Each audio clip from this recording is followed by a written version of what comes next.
মিছি শোনো না, বলছি আর এগিয়ে কাজ নেই বুঝলে, আমরা এখানেই দেখি, এখানেই বোধহয় একটা ট্যাক্সি পেয়ে যাবো। ট্যাক্সি? তুমি কি ট্যাক্সি করে মিহিগঞ্জ যাবে নাকি? কেন, কিসের অসুবিধে? ভূতো মিহিগঞ্জ এখান থেকে অনেকটা দূর, এখান থেকে কোনো ট্যাক্সি যেতে চাইবে না, আর গেলেও প্রচুর ভাড়া চাইবে।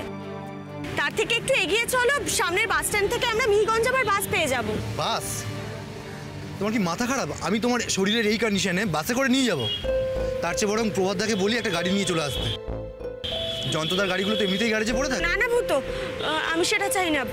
ইনভেস্টিগেশন শেষ হওয়ার আগে এমন কোনো প্রমাণ রেখে যেতে চাই না যাতে সেই প্রমাণ ধরে কেউ আমাদের ইনভেস্টিগেশন হ্যাম্পার করতে পারে। না না, সেটার দরকার নেই। প্রমাণ? হ্যাঁ ভূতো, আমরা যদি মামুর গাড়ি করে যাই, মামু ড্রাইভারের থেকে জেনে নিতে পারবে আমরা কোথায় গেছিলাম, কার সঙ্গে দেখা করতে গেছিলাম। তোমার সব দিকে খেয়াল থাকে তাই না? শুধু একটা দিকে তোমার কোনো খেয়াল নেই, নিজের স্বাস্থ্যের দিকে। তার জন্য তো তুমি আছো, সব সময় যেমন আমার পাশে থাকো, আমাকে সাপোর্ট করো। অন্য কোন হাজব্যান্ড বলো তো তার ওয়াইফের জন্য এরকম করে? তাই নাকি?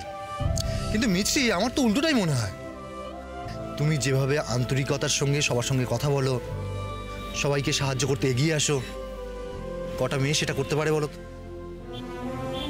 বিশেষ করে তোমার বাবা খুব লাকি, তোমার মতো মেয়ে পেয়েছে যে নিজের বাবার দুর্নাম ঘোচানোর জন্য এত কষ্ট সহ্য করছে।